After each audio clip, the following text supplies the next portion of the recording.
So, welcome back to Lecture 2. This lecture is titled, How Do We Know What We Know? And the short answer to that question is measurement. So in physics, we measure things. And we're really only concerned with things that we can measure. So, what are the things that we can measure? Well, we can measure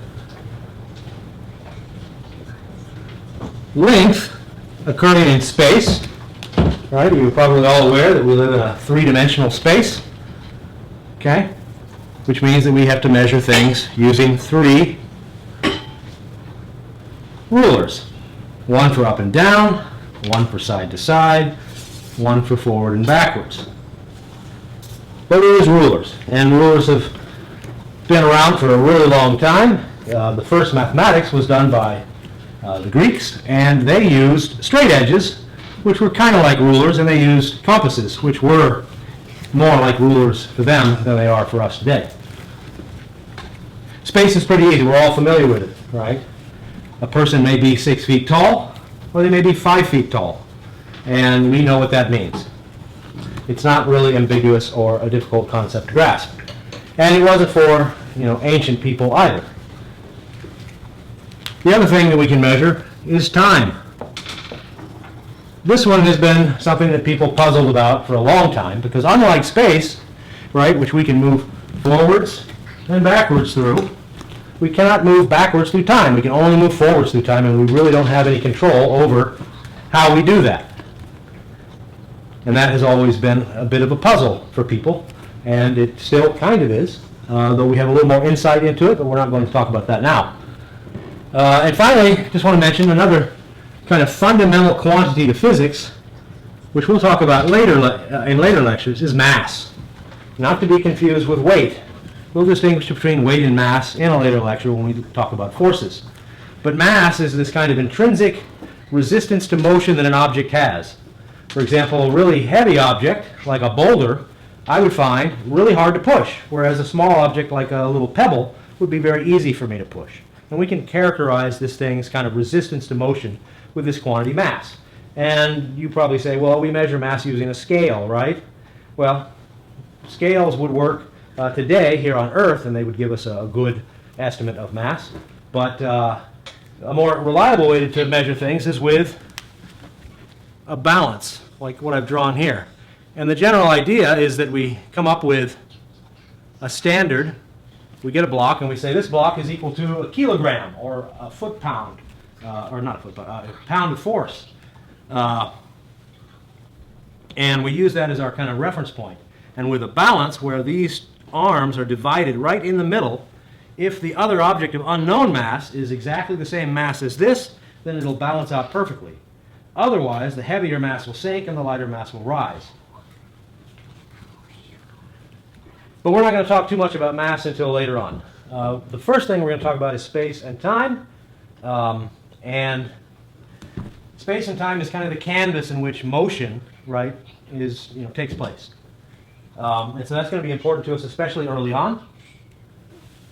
So we already said that we can measure space with rulers, but how do we measure time? Of course, you're going to say clocks, but they didn't have clocks until quite late, actually. Earlier forms of timekeeping were not so useful in doing experiments that would be useful for physics, because we're really interested in measuring time durations or time intervals. How long it takes something to happen. Like, for example, how long does it take for this pen to drop from here to here? And for that, you need better ways to do things. And one way that you can do it is with a water clock. So, for example, if you take... can I get an assistant up here? Gabriel, can you come up here and hold this... Face the camera, please, so that the camera can see it a little higher. There we go. Try to hold it like this so we can see the... There you go. Now, I poked a hole in the bottom of this, and it will start to drain water at a fairly steady rate. And I'll open the top up, and I can measure how much time has passed by how much water goes into the vessel. Now, of course, I would have to calibrate this. And so I might calibrate things in milliliters, which is what this measures. I'm just going to stop it right there. So that's about 100 milliliters. And so 100 milliliters is going to correspond to something like 10 seconds in the configuration that I've made here.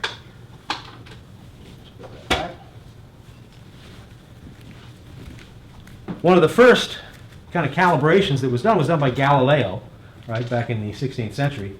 And he actually used a pulse. He felt his pulse, and that was a pretty good clock. And roughly, it's about 1 beat a second. And so that was one of the earliest ways to calibrate things, and he would calibrate water clocks with that. Later, he started using other devices like a pendulum. He was the one that discovered that the motion of a pendulum, for small angles anyways, is constant. And so it'll swing back and forth like this reliably, and you can use that as a way to measure time. And of course, the pendulum will eventually come to rest, and so the period of the pendulum will change as time goes on. And so that, it makes it not perfect, but it still works. Later forms of timekeeping, kind of a modern form of timekeeping, is using a quartz crystal. Quartz can be turned in, you can make a tuning fork out of a piece of quartz if you cleave it just right, and this will resonate at a certain frequency. And you can design it so that it resonates at a certain frequency, and they do that, and they have electronic means in which to translate that periodic ringing that it would make into a reliable 1 second time interval, and they can use that to move the second hand on a clock. Okay, so how do we know what we know? Well, we measure it, and the way that we measure it are in some of the ways that I've described here. So in the next lecture, we're going to talk about a quantity that you have to make 2 measurements to do, and it's a rate of change, and that is velocity.